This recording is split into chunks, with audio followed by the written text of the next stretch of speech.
전능하신 아버지 하나님, 언제나 주의 능력과 주의 사랑으로 우리를 축복하시고 복되게 해주셨음을 감사합니다. 추석을 맞이하여 우리 모두가 연휴를 지내고 있습니다. 한 사람 한 사람 건강의 복을 허락하여 주옵시고 하나님이 가정마다 평안함으로 인도하여 주옵소서. 주의 전에 나와 예배드리오니 십자가의 보혈을 덮어주셔서 저나 우리 모두에게 주의 은혜와 치료와 용서와 주의 사랑이 넘치도록 함께하여 주옵소서. 가정에 예수의 보혈을 덮어 주옵소서. 우리의 가정마다 생명인 여기 넘치는 믿음의 가정으로 인도하여 주옵소서. 나라도 복을 받기 원합니다. 안정되기 원합니다. 하나님이 함께 해주셔서 대통령이야 모든 위정자들이 개인적인 이익이나 개인적인 생각으로 나라 이끌지 않게 하여 주옵시고 참으로 이 나라가 복을 받고 안정되고 성장되는 일에 하나 되는 지도자들 되도록 축복하여 주옵소서. 하나님이 도우실 줄로 믿습니다. 오늘 주 앞에 나와 성찬과 함께 예배드립니다. 한 사람 한 사람 성령으로 충만하게 하여 주옵소서. 모든 어둠의 세력을 예수 이름으로 멸하여 주옵소서.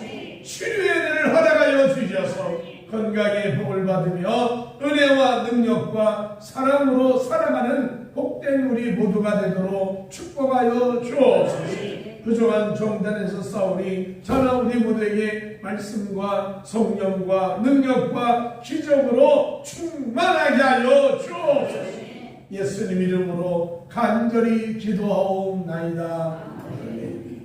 옆에 인사합니다. 하나님의 능력이 함께합니다. 인사해 주시기 바랍니다. 오늘 하나님의 능력이 함께하는 복된 삶을 날마다 살아가시기를 예수 이름으로 축복합니다. 오늘 전 여러분과 함께 보답하는 마음으로 이런 제목으로 하나님 말씀을 나누겠습니다. 다툼이나 분쟁보다는 화목하게 사는 게 행복이요 축복입니다. 그리스의 신학 가운데 이런 얘기가 있습니다. 최대의 영웅이라고 하는 헤라클레스가 길을 가는데 괴물이 하나 나타났어요. 그래서 괴물을 때려서 잡았습니다. 근데 조금 가니까 더 큰 괴물이 나온 거예요. 그래서 그놈도 아주 때려서 잡았는데 이게 가면 갈수록 그 괴물이 커지는 거예요. 나중에는 산더미처럼 커졌는데 방법이 없더라는 거죠. 그래서 이 헤라클레토스가 그 당시에 최고 신이었던 아테네 신을 찾아가서 묻습니다. 내가 괴물을 하나 만났는데요. 나 이놈을 싸워 이겼는데 가니까 또 큰 놈이 생기고 또 더 커지더니 이 반복해서 큰 괴물이 나타나니 이거 어떻게 하면 좋겠습니까? 라고 물어봤어요. 그랬더니 아테네 신이 말하기를 그 괴물은 다툼이라고 하는 괴물인데 다툼이라는 겁니다. 근데 이 다툼이라는 괴물은 계속 싸우면 싸울수록 더 커져가지고 산더미처럼 문제가 생긴다는 거예요. 그래서 다툼이라는 괴물은 그냥 못 본 척하고 모른 척하면은 자연히 소멸된다. 그렇게 가르쳐 주더라는 거죠. 우리가 인간 사회의 삶을 살면서 가정에서도 그렇고 직장에도 그렇고 인간관계 심지어 교회 안에서도 다툼이라는 것이 반복되고 있는 것 아닙니까? 그 다툼 때문에 때로는 살인도 생기고 그 다툼 때문에 미움도 생기고 인간관계에 균열이 생기고 그 다툼 때문에 우리의 축복된 길에 걸림돌이 생길 때가 한두 번이 아니라는 것이요. 이 성경에 보면 왜 다툼이 생기는가라고 살펴봤더니 잠언 14장에 보면 교만에서는 다툼만 일어날 뿐이요 그랬어요. 그러니까 교만하다. 너보다 내가 낫지 뭐. 네가 나보다 나은 게 뭐가 있어? 근데 뭐 이렇게 규정하고 고집을 펴. 그러다 보면 다툼이 생긴다는 거예요. 또 하나는 잠언 15장에 분을 쉽게 내는 자에게는 다툼이 생긴다고 했어요. 화를 잘 내고 욱하는 성격에 욕도 하고 노를 품고 그러면 다툼이 생긴다는 거죠. 조금만 기다리면 되는데, 조금만 참으면 되는데 이 분노를 폭발함으로 다툼이 생기고 문제가 생긴다. 또 잠언 26장에 보면 말쟁이가 많아지면 다툼이 많아진다 그랬어요. 그러니까 결국 말쟁이들이 많아가지고 여기서 이 말하고 여기서 저 말하고 이간질하고 사람들을 충돌질하고 그래서 거짓말도 아주 반복듯이 하고 이런 말쟁이들로 인해 가지고 다툼이 생기고 어려움이 생긴다는 거죠. 그런가 하면 잠언 28장에 보면 욕심이 앞서는 사람들이 다툼을 많이 키운다는 거예요. 인격주의려고 그러고 뺏으려고 그러고 내가 소유하려고 그러면 내 이익을 추구하는 동시에 다툼이 생기고 분쟁이 생긴다. 사람은 사실은 이런 여러 가지 요소로 인해서 부부관계든 부모 자녀 사이든 인간관계든 직장이든 이 다툼이 많아가지고 서로 쳐다보지도 않고 연락도 안 하고 관계도 안 맺는 게 얼마나 많습니까? 근데 사실은 하나님 원하는 건 뭐냐? 화목하기를 원하세요. 하나님 우리 모두가 편안하기를 원하세요. 다툼이 아닌 서로 사랑으로 교제하며 평안하기를 원하신다는 거예요. 근데 바울이 고린도 교회를 개척하고 교회를 위해서 수고를 많이 해서 다른 지역에 가 있었는데 이 교회가 갑자기 연락 오기를 문제가 있더라는 거예요. 교회 교인들이 네파로 갈라져가지고 서로 다투고 싸우는데 방법이 없다는 거예요. 어떤 사람은 난 바울 파라고 얘기하고 어떤 사람은 난 아볼로 중심으로 신앙생활 한다 그러고 어떤 사람은 베드로 중심으로 신앙생활 한다 그러고 어떤 나는 예수만 믿는다 그러고 서로 분쟁하고 싸우니 바울이 얼마나 답답한지 몰라요. 게다가 심지어 어떤 사람 말하기를 바울이 뭐 사도냐? 바울이 무슨 권위를 가지고 우리에게 이래라 저래라 말하냐? 내가 그가 개척에서 떠났으면 그만이지 뭐 우리에게 대단한 지도자처럼 말하고 있냐면서 바울을 비난하고 사도권에 대해서 도전을 하고 여러 가지 어려움을 겪게 됩니다. 그래서 이 바울이 그런 여러 가지 어려움을 보면서 심지어 그 다툼으로 인해 가지고 교회 안에서 고발까지 하는 일이 생겼다는 거죠. 참 얼마나 답답합니까? 아니 교회가 편안해야 되고 안정을 해야 되고 화평해야 되고 그래야 교인들이 복을 받고 더 은혜가 넘치고 하나님 은혜 주셔서 은사도 많은 이 군도 교회가 문제가 많은 겁니다. 그래서 바울은 답답한 나머지 그들에게 여러 가지 편지를 쓰다가 이런 말까지 합니다. 고린도 6장 13절 오늘 읽은 말씀 거는 내가 자녀에게 말하려다노니 보답하는 것으로 너희도 마음을 넓히라.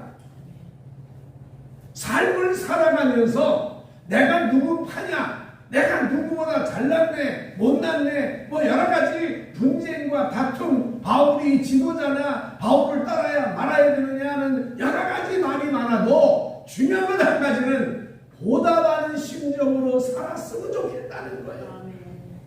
은혜 받은 사람이 받은 보답, 하나님께 은혜를 많이 받았고 교인들 간에 은혜를 많이 받았고 또 가족 간에도 은혜를 많이 받았으니 내가 은혜 받은 사람으로서 보답하는 심정을 가지고 인간관계 맺고 신앙생활하고 하나님을 섬기면 얼마나 좋겠냐는 거예요.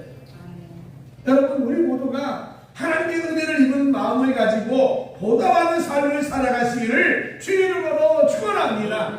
하나님이 내 죄를 용서하시고 나의 허물을 덮어주시고 하나님의 자녀 삼으시고 지옥 갈 사람 천국 가게 하고 하나님 형상을 따라 살아가도록 은혜를 얼마나 많이 부어줬습니까? 그러니까 여러분 교회 신앙생활을 보답하는 마음이라도 열심히 섬기고 하나님 가까이 것이 축복이 아니냐는 거죠. 당연한 거지 뭐 교회 나오면 이 정도 당연한 것 아니야? 아니 목사라는 거 권사나 장로들이 하는 거 당연한 거 아니야? 내가 교회 나와준 것만 해도 고맙지 뭘 그래 하면서 마음을 먹는다면 그 관계가 편안할 수 있겠는 겁니다.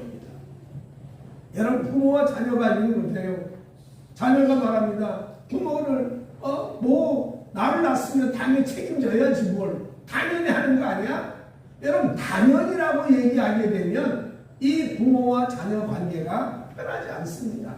그러나 부모도 자녀를 향하여 그래 내가 기쁨도 주고 수고도 하고 참 부모에게 잘하고 고맙다 은혜 받았다 하는 심정을 가지고 보답하는 마음으로 자녀를 대하면 평안해질 것이고, 자녀도 부모가 내게 생명을 주고 내가 깨닫지 못하는 삶 속에서 진자리 많은 자리인 하나님에서 나에게 축복을 줬으니 참 고맙다 보답하는 심정을 가지고 부모를 대하게 된다면 관계가 좋아지지 않겠냐는 거지. 여러분, 우리의 삶이라는 것은 은혜 받았다는 마음을 늘 갖고 있으면 그 보답하는 심정을 가져서 다툼이나 분쟁이나 미움이나 불평이나 원망은 떠나가고 오히려 감사하고 화목하게 하려 노력하고 이해하려고 하고 사랑할 수 있는 마음이 가득해지지 않겠냐는 거지.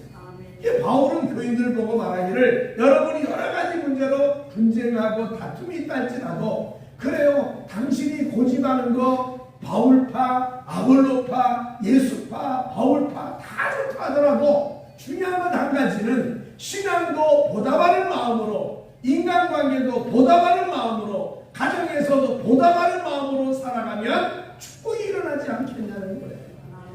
오늘 추석을 맞이하고 저희 가족들을 만나면서 여러분 서로 관계가 불편한 사람도 있을 것이고 서로 편안한 관계도 있을 것이고, 가족들이 만나고 또 형제들을 만나고 친척을 만날 때 은연중의 마음속에 가로막힌 담이 있다 할지라도 여러분 오늘 성경 말씀한 대로 보답하는 마음을 가지고 서로 만남과 이해와 사랑을 가지면 화목하고 축복된 가정이 되고 가문이 되도 인도하실 줄로 믿습니다.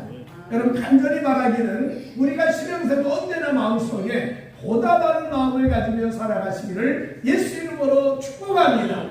그렇다면 이 보답하는 마음으로 사는 사람이 몇 가지 있는데, 첫 번째는 뭐냐? 마음을 넓혀야 된다는 거예요. 오늘 성경에 말한 것처럼 마음을 넓히라는 거예요.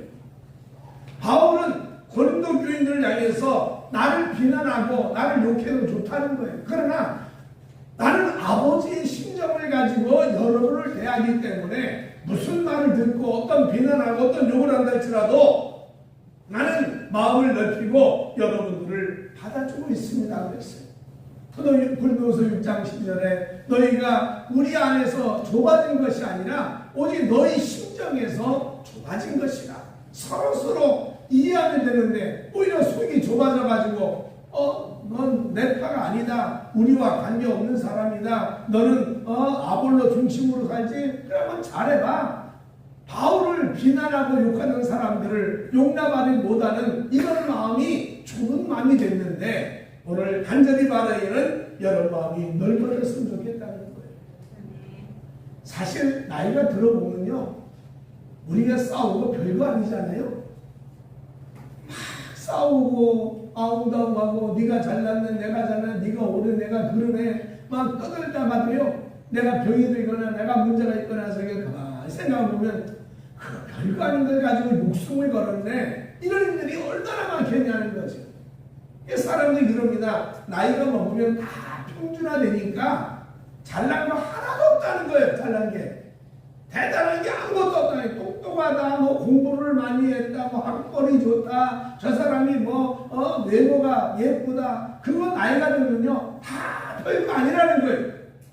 그래서 어느 정도 말하나 봤더니요, 제가 이렇게 봤어요. 했더니 50대는요 지식의 평준화랍니다. 뭐 학벌이 어떻다느니 뭐 대단한 지식을 가져니 떠들어도 50대 넘어가면요 다 그 지식이라는 거예요.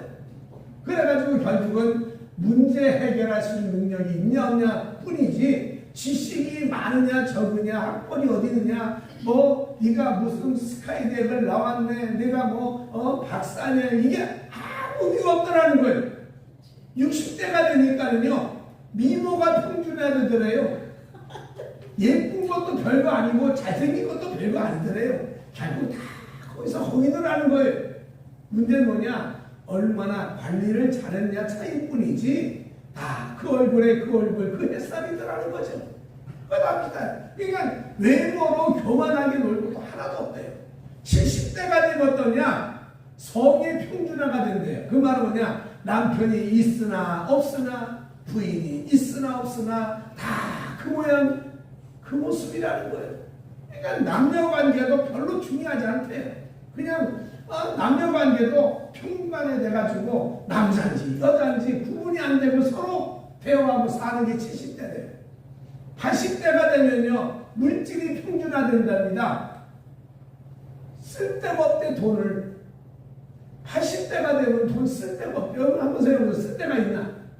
친구도 안 만나게 되고 그저 집에서 밥이나 세끼 먹고 그저 들어가서 산이나 쳐다보고 강이나 쳐다보고 앉아있다가 들어와서 잠자고 텔레비나 보고 아무것도 없다네. 그러니까 그때는 뭐가 뭐냐? 사느냐 죽느냐의 문제지 결국 삶의 문제는 아무것도 없어. 그러니까 결국은 우리가 잘났다고 하는 지식 또 외모가 대단하다 저 사람은 뭐 훌륭한 인격을 가졌다 저 사람은 뭐 돈이 많다 그런 것들이요 시간이 지나가면 아무것도 아닌 것처럼 하는데 그것이 인생의 최고의 일처럼 싸움을 하고 다투고 분쟁하고 이런 마음을 가진다.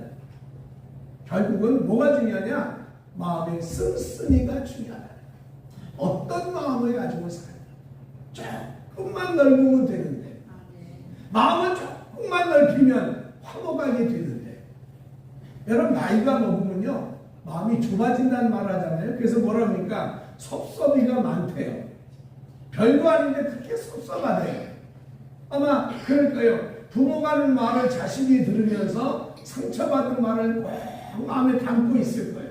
근데 부모도 마찬가지예요. 자식이 하는 말들을 흘러버는 것 같아도 상처된 말을 꼭 붙들고 앉아가지고 되씹고 또 되씹는 게 이게 속이 다 좁은 마음이 되어진다. 이게 마음을 좀 넓히면서 흘러가는 것처럼 다 지나가면 좋은데 그게 잘 안 된다는 거죠. 그래서 바울이 고린도교회 보고 말하기를 여러분이 지금 어떻게 살든 뭐 내가 대단한 존재냐 아니냐 바울이 사도냐 아니냐 뭐 바울이 하나님의 능력을 받았냐 못 받았냐 너는 아볼로파냐 아니면 너는 베드로파냐 그런 문제에 전혀 이제 시간 지나면 다 아무것도 아니라는 거예요. 다 아무것도 아니라는 거예요. 문제는 뭐냐? 마음의 씀씀이를 조금 넓히고 서로 받아주고 이해하고 사랑하고 용납하면 하나님의 축복이 임한다는 거예요. 우리가 아는 것처럼 사울 왕과 다윗 우리 잘 알고 있잖아요. 사울 왕이 대단한 권력 가지고 힘을 얻을 때 그도 70대가 있었어요. 악기가 들려가지고 혼미해지고 정신이 싸나워졌어요. 근데 다윗이 수금을 타서 악기를 쫓아내고 그를 편안하게 해줬잖아요.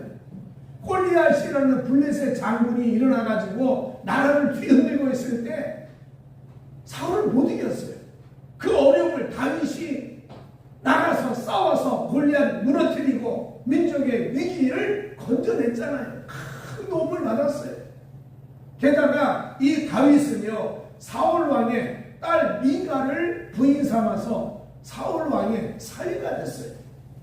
그 여러분 여러모로 다윗과 사울의 관계가 편안하고 좋은 관계가 되어야 되는 거 아닙니까? 그런데 이 사울 왕이 다윗을 죽이려고 그냥 3,000명의 군대를 동원하기도 하고 그저 다윗이 어디 있다고 쫓아다니면서 다윗에 관계된 사람을 다 죽여버리고 심지어 제사장들이 다윗을 도왔다고 해가지고요 당시의 제사장들 몇십 명 그냥 다 죽여버리기도 하고 사울이요 다윗을 죽이려고 별별병 났어요. 마음이 좀 넓으면 은혜구나 축복을 받았는데 내가 다윗을 잘해줘야지 이러면 얼마나 좋겠냐고요. 근데 마음이 좁아져가지고 미움이 있고 대적하고 죽이려고 하고 막 고통을 몰아친 거예요. 그래서 다윗이 사울이 너 얼마나 힘들지 않겠어요? 그런데 다윗은요 그런 현실을 뻔히 알지만 그가 사울왕을 피하여 도망다니면서 미친 짓도 하고 여러 가지 어려움을 겪었습니다. 다윗이 사울을 죽일 기회가 한두 번 있었다는 거죠. 근데 그때 다윗이 사울을 안 죽였어요. 왜? 그래도 장인어른인데 그잖아요. 그래도 장인어른 아닙니까? 부모 아닙니까? 그런 마음에 품고 있다가 또 한번 생각해 보니까 그래도 사울왕은 하나님이 기름 부음 받은 사람인데, 하나님이 기름 부은 축복받은 백성, 왕인데, 그러면서 자기가 죽일 수 있는 여건이 다 마련해도 안 죽이고 넓은 마음으로 품었다는 것. 그러니까 위대한 하나님의 왕으로 축복받지 않았습니까? 여러분, 성경이 이런 말합니다. 사무엘상 24장에 다윗이 자기 사람들에게 이르되 내가 손을 들어 여호와의 기름 부음 받은 자 내 주를 치는 것은 여호와께서 금하시는 것이니 그는 여호와의 기름 부음 받은 자가 됨이니라. 여러분, 이런 마음을 좀 품으라는 거예요. 우리 교인들이 다 누군 줄 아세요? 하나님의 생명책에 기록된 사람들이에요. 우리 교회는요, 하나님 기름 부은 교회라고 생각합니다. 여러분의 부모, 여러분 가족들은 다 하나님이 축복해 주신, 생명을 주신 하나님의 백성임을 기억하라는 거예요. 그걸 기억하면서 내가 조금만 더 마음을 넓히고 하나님의 사랑을 나눠준다면 하나님도 그 인생에 복을 주시고 축복의 문을 활짝 열어주실 거라는 거예요. 여러분, 마음의 이 씀씀이를 조금만 넓히세요. 나중심으로 자꾸 이기적이고 욕심에 차여가지고 생각하고 말하지 말고 하나님이 주신 은혜를 되새기면서 내게 이런 은혜를 주셨는데, 부모가 이런 은혜를 내게 베풀었는데, 자녀가 내게 이런 도움을 주었는데, 회사에서 동료가 이렇게 내게 은혜를 베풀었는데, 교인들 간에 그래도 기도해주고 은혜를 베푸는 이 손길이 있었는데, 마음속에 은혜를 되새기면서 마음의 씀씀이를 조금 넓히고 좀 더 넓혀서 하나님의 은혜 안에 사는 여러분 되어 풍성하고 복 있는 우리의 삶이 되시기를 주의 이름으로 축원합니다. 아마 하나님께서 우리를 보시고 마음이 이렇게 좁아지셨다면요, 우리 다 죽었을 거예요. 걸핏하면 불평하고 조금만 일만 되면 하나님 왜 도와준다는 게 이걸 왜 안 도와주십니까? 하나님 믿는 결과가 이겁니까? 11조 됐는데 왜 이렇게 만들어 놓으셨습니까? 왜 이렇게 내 인생을 살아가야 됩니까? 그저 허구한 날 따지고 불평하고 원망한 게 저거 우리 모두 아닙니까? 하나님이 그걸 들으시면서 그래 한번 해볼래? 그리고 좁은 마음을 가지고 우리에게 일하신다고 우리는 다 심판과 재난과 환란이 있지 않겠습니까? 근데 하나님이 그런 마음을 갖지 않고 오히려 마음을 확 여시고 넓은 마음을 가지며 우리에게 인간이 되어 내려오셔서 십자가에 죽으시고 내 죄를 용서하고 하나님의 의와 생명 속에 살아가도록 풍성한 복을 주셨기에 우리가 주의 은혜 안에 사는 자녀가 되지 않는다는 거죠. 하나님의 그 넓은 마음, 그것을 우리는 되새기면서 은혜 받은 백성으로서 우리가 넓은 마음의 씀씀이를 가지고 여러분 복을 받으며 살아가시기를 예수 이름으로 축복합니다. 보답하는 마음으로 부모를 찾아가시기 바랍니다. 보답하는 마음으로 형제를 만나시기 바랍니다. 보답하는 마음으로 우리의 이웃들을 만나서 여러분 모두가 다 행복할 수 있는 은혜가 있기를 주 이름으로 축원합니다. 두 번째는요, 보답하는 마음을 가지고 이웃을 배려하고 베푸는 것이 축복이 된다는 겁니다. 내게 은혜 주었으니까 나도 베풀어야지 뭐. 하나님에게 이런 복을 주셨으니까 내가 하나님께 이렇게 해야지. 뭔가 하나님을 향하여 베풀기도 하고 이웃을 향하여 베풀고 하나님을 향하여 우리의 삶에 기쁨과 감사와 영광을 돌리고 사람들에게 보답하는 마음을 가지고 서로 존경하고 귀여긴다면 그것이 복이 되지 않겠냐는 거지. 여러분, 성경에 이렇게 살아라, 이렇게 해라, 이렇게 하지 마라 하는 명령의 숫자가 613가지랍니다. 613가지 계명, 규례, 명령을 가지고 살아가는 것이 이 신앙의 모습이었어요. 근데 그 613가지를 집약한 것이 뭐냐면 10계명이에요. 10가지 계명이에요. 그래서 10가지 계명으로 그 613가지를 집약할 수 있어요. 근데 10가지 계명, 10계명을 또 집약하면 두 가지로 결론낼 수가 있어요. 하나님이 우리에게 주어진 수많은 계명이 있는데 그 계명을 다 집약해서 아주 간략하게 딱 두 가지를 만드는데 하나가 뭐냐면 예수께서 이르시되 내 마음을 다하고 목숨을 다하고 뜻을 다하여 주 너희 하나님을 사랑하라. 하나님은 사랑이에요. 마음을 다하고 목숨을 다하고 뜻을 다하여. 그러니까 내가 전 인격으로 전 삶을 다해서 하나님을 사랑하라. 이게 첫 번째라는 거예요.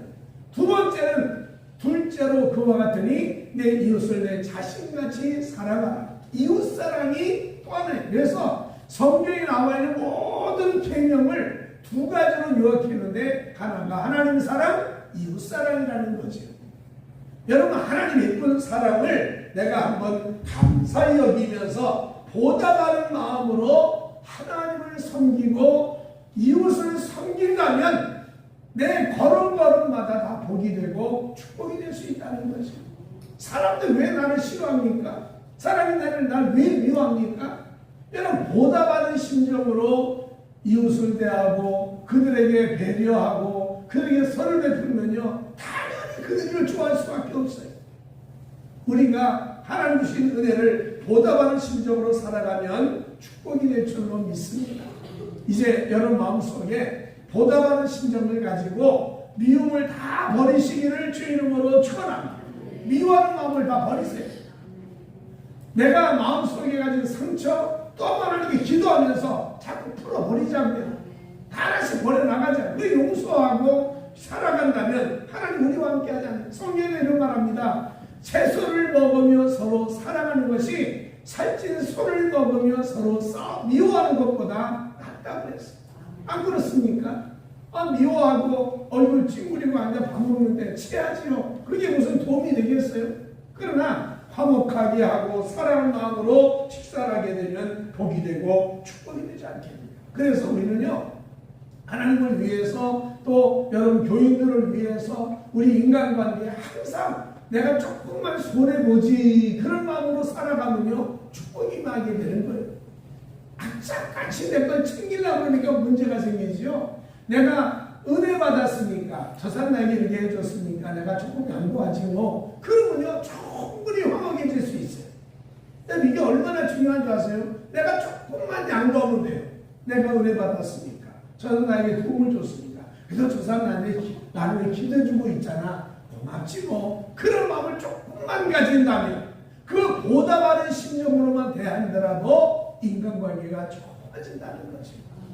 옆에 분 한번 쳐다보시면서 내가 조금만 손해볼게요 한번 해보세요. 손해 안 보려고 그러잖아요. 사람들이 손해 안 보려고 그러니까 문제가 생긴 거예요. 인간관계도 그렇습니다. 싫은 소리 듣고 싶은 사람 누가 있었겠어요? 아무도 없어요. 내가 조금 싫은 소리 듣지 뭐 그럼 끝나는데 그게 배려 안 되고 그게 마음속에 용납이 안 된다는 거예요. 성경 엘리사가 늘 멀리 다니면서 일하고 있으니까 수넴에 사는 여인이 이 엘리사의 가는 걸음걸음을 보면서 아이고 가다가 우리 집에 와서 쉬면 좋겠다. 요청한 거 아니에요. 엘리사가 원한 게 아니에요. 근데 이 수넴 여인이 알아서 자기가 방을 다 꾸며놓고 가다가 여기서 쉬세요 하고 잠자리를 준비해 놓은 거예요. 그러니까 엘리사가 거기서 들락달락거리면서 지나다니면서 좀 지냈는데 마음속에 하나님이 이 집에 축복을 줘야 되는데 뭘 줄까? 그래서 엘리사가 게하시에 묻습니다. 이 집에 뭐가 필요한 것 같아? 하고 물어봐 그랬어요. 그랬더니 게하시가 묻기를 여인이요 이 집에 뭐가 필요합니까? 했더니 아이고 필요한 거 아무것도 없어요. 우리는 너무너무 편안하고 너무 행복합니다. 우린 걱정이 하나도 없어요. 게하시가 엘리사에게 말하기를 선생님 이 집에는요 필요한 게 아무것도 없답니다. 아주 넉넉하고 편안하답니다. 부부관계도 좋고요. 아주 가정이 화목하고 아주 좋아요. 그때 제가 인간적으로 볼 때 조금 문제 하나 있는데요. 애가 없어요. 그래? 삶이 다 넉넉하더라도 한 가지 뭔가 누군가는 다 어려움이 있잖아요. 근데 엘리사가 말하기를 알았다고 우리를 기도해 주면서 하나님 말씀하기를 내년 이맘때 아들을 얻으리라. 결국 불가능했던 이 집에 아들을 선물로 주셨어요. 나중에는 이 아이가 죽어갈 때 하나님께서 엘리야를 통해서 위기에서도 건져주신 축복을 주셨어요. 그러니까 여러분 우리가 나하고 아무런 관계가 없다 할지라도 내가 은혜 받았다는 생각으로 보답하는 심정을 가지고 서로 배려하고 선을 베풀면요, 나에게 하나님이 다 복을 주신다는 거예요. 우리가 흔한 말이 있죠. 되로 주고 뭘로 받는다고요? 말로 받는다고 했어요. 내가 조금 주고 난 다음에 하나님 내게 말로 주시면 얼마나 축복이에요.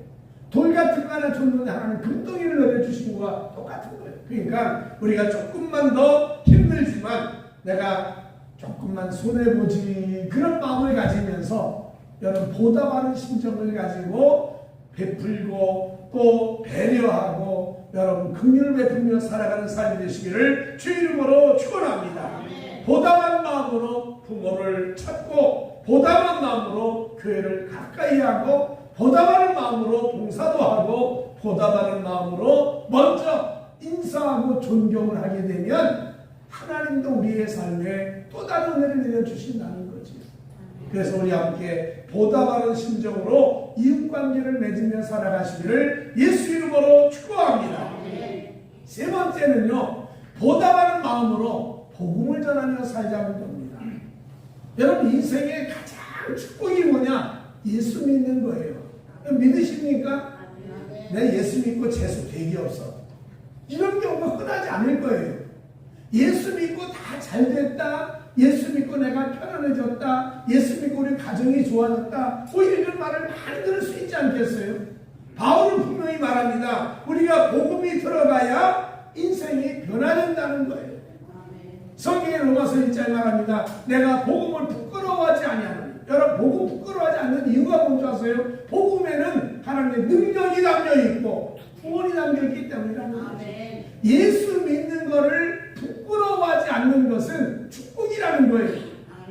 복음이 인생의 생명이고 능력이고 복이 됩니다. 예수를 믿어야 영혼이 소송하게 돼요. 예수를 믿어야 가난한 자가 복을 받게 돼요. 예수를 믿어야 인생의 변화가 따라오고 운명을 창조하며 새 삶을 살아가는 축복이 있다는 거죠. 여러분 그러므로 내가 보답을 하고 싶은데 내가 저 사람 보답하고 싶은데 내가 부모님에게 내 형제에게 내 자녀에게 보답하고 싶은데 내가 가진 건 많지는 않지만 진짜 보답을 하려는 것은 뭐냐? 복음을 전해줘야 되겠다는 거예요. 예수를 전하는 삶이 되기를 주 이름으로 축원합니다. 여러분 집사였던 스테반이 내가 은혜를 입었다는 거예요. 내가 은혜를 입었는 내가 하나님을 향하여 보답할 길이 뭐가 있는가? 그 당시 핍박이 있고 사람들이 순교를 당하고 여러 가지 어려움 뻔히 알지만 보답하는 심정으로 복음을 전했더니 결국 그가 순교의 핍박을 받았긴 했습니다마는 보답하는 심정으로 복음을 전하여 그 복음 전파 그 순간에 여러분 중요한 게 있어요. 사울이 변화되어 역사를 바꾸는 바울이 됐다는 겁니다. 한 사람의 죽음이 바울을 통해서 역사적인 사건 만드는 전환점에 복음 전파가 따라왔다는 거예요. 여러분 이게 얼마나 큰 축복입니까? 바울도 마찬가지입니다. 그가 예수를 믿고 나서 정말 내가 이렇게 은혜를 입었다고 생각했어요. 그러니까 그가 그 은혜를 베푸는 삶이 뭐냐? 복음 전한 것이다. 여러분 사도행전에 이런 말입니다. 바울이 예수를 믿고 눈이 어두워졌어요. 그러나 눈을 아나니아 통해서 보게 되어서 그가 이제 새 삶을 살겠다고 생각했어요. 그런데 성경으로는 즉시로 복음을 전했다고 했어요. 유대교에 묶여있던 사람, 그가 소경되어서 아무것도 못 봤던 상황, 근데 내가 예수를 만나니까 즉시로 복음을 전하며 하나님이 꾼이 됐다는 거예요. 바나바를 만나서 세계 선교를 하고 그리고 1차, 2차, 3차 심지어 4차 선교행까지 해가면서 복음을 확 전해서 지금 유럽이 살고 전 세계가 복음을 듣고 오늘 저도 예수를 믿고 사는 축복을 얻었다는 거죠. 하나님의 은혜가 크다면 내가 예수님의 정말 복이라고 한다면 여러분 마지막까지 예수를 전하며 살아가시기를 주 이름으로 축원합니다. 물론 어려움도 있어요. 우리 보고 말합니다. 예수 믿어 잘된 거 있냐? 예수 믿어서 너 편안하냐? 별 얘기 들을지 바울이 복음을 전하다가 태장을 3번 맞았고 파산하는 위험도 있었고 강도를 만나기도 하고 수많은 어려움을 겪었다는 거예요. 그래도 그가 말하기를 내가 죄인 중에 괴수지만 하나님이 나를 축복되게 여겨 충성되게 여겨 하나님 나를 은혜를 베풀어서 하나님 일을 할 수 있는 자격을 얻었다는 게 너무 감사해서 내가 목숨을 다하여 복음을 전한다고 그가 고백한 겁니다. 우리 함께 정말 우리 가족들, 우리 형제들, 우리 친척들 다 예수 믿게 하기를 주의 이름으로 축원합니다. 하나님의 은혜를 입었다면 그 보답으로 할 일이 뭐냐? 복음 전파는 일이라는 거죠. 그래서 이 나라의 우리의 가정이 다 하나님 앞에 복음으로 구원받아 축복의 역사를 일어날 수 있기를 주의 이름으로 축원합니다. 옆에 인사합니다. 복음을 전하며 삽시다. 행복은요, 주는 것, 받는 것보다 주는 게 더 크다고 그러잖아요. 나도 모르게 은혜를 입고 사는 거예요. 여러분, 참 중요합니다. 내가 인식하는 것만 은혜가 아니에요. 내가 모르는 사이에 은혜를 많이 받고 살고 있어요, 지금. 여러분, 지금 사는 것 자체가 수많은 사람의 은혜 때문에, 도움 때문에 사는 거예요. 그 도움받았다는 것을 내가 인정하든 인정하지 않든 도움을 수없이 받았는데 신앙인 한번 마음을 돌이켜서 은혜를 입었다라고 생각하고 보답하는 심정으로 살아야 된다는 거죠. 보답하는 마음으로 이제 여러분 마음속에 꼭 기억하십시오. 마음 씀씀이를 넓히시기 바랍니다. 마음을 활짝 넓히고 다 수용하고 이해하고 그럴 수 있지 뭐, 그러려니 해야지 뭐, 아유 저 사람도 그런 형편이 돼 있나 보지 뭐, 그럴 때 어쩔 수 없었겠지 뭐 하고 저도 여러분도 마음을 좀 이렇게 쭉 넓히자는 거예요. 그래야 다툼이 안 일어나고 화목해질 줄로 믿습니다. 또 말합니다. 보답하는 마음으로 배려하고 베푸는 삶을 살았으면 좋겠다는 거예요. 할 수 있으면 내게 주신 은혜를 갚는다는 심정을 가지고 배려하고 베풀었으면 좋겠다는 거예요. 그리고 우리에게 중요한 게 뭐냐? 배려하는 심정, 보답하는 심정이 가장 최고의 선물인 예수를 전해야 되겠다는 거예요. 그러므로 인해서 한 나라가 확장해 나가고 우리는 더 하나님 영광을 더 내시는 삶이 이루어질 줄로 믿습니다. 여러분, 오늘 우리는 하루하루 살면서 추석을 또 맞이하고 또 가족들이 만나기도 하고 또 여러 가지 경험하며 살 수 있다 할지라도 늘 마음속에 보답하는 마음, 내가 뭐가 보답을 하겠다, 내가 교회에 보답을 해야지, 내가 하나님께 보답을 해야지, 내가 저 사람에게 보답을 해야지, 내가 가족에게, 부모에게, 내 형제에게, 내 가족들에게 내가 보답해야지. 그런 마음을 가지고 여러분 모두를 감당하여 복을 받고 형통하고 축복의 삶이 이루어지기를 예수 이름으로 축복합니다. 기도하겠습니다. 하나님, 우리가 매일같이 살아가는 것이 하나님의 은혜요, 부모와 형제들과 가족들의 은혜요, 나를 알지 못하는 사람들의 도움 때문에 우리가 살고 있다는 사실을 잊지 말게 하여 주옵소서. 그래서 언제나 우리 마음에 보답하는 심정으로 살아가게 하여 주옵소서. 보답하는 마음으로 교회를 다니게 하여 주옵소서. 보답하는 마음으로 봉사하게 하여 주옵소서. 보답하는 마음으로 부모를 찾게 하여 주옵소서. 보답한 마음으로 형제를 찾고 자녀와 만나게 하여 주옵소서. 보답하는 심정을 가지고 회사에서 일하게 하여 주옵소서. 보답하는 심정을 가지고 인간관계를 맺어서 모두가 다 화목하고 복을 받고 축복의 역사가 일어날 수 있도록 은혜를 내려 주옵소서. 예수님 이름으로 간절히 기도하옵나이다.